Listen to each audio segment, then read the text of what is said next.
سبحان الذي أسرى بعبده ليلا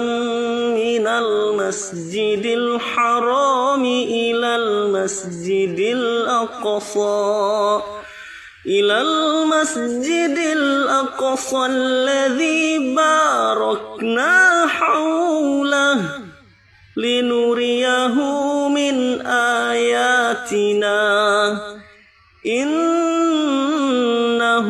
هو السميع البصير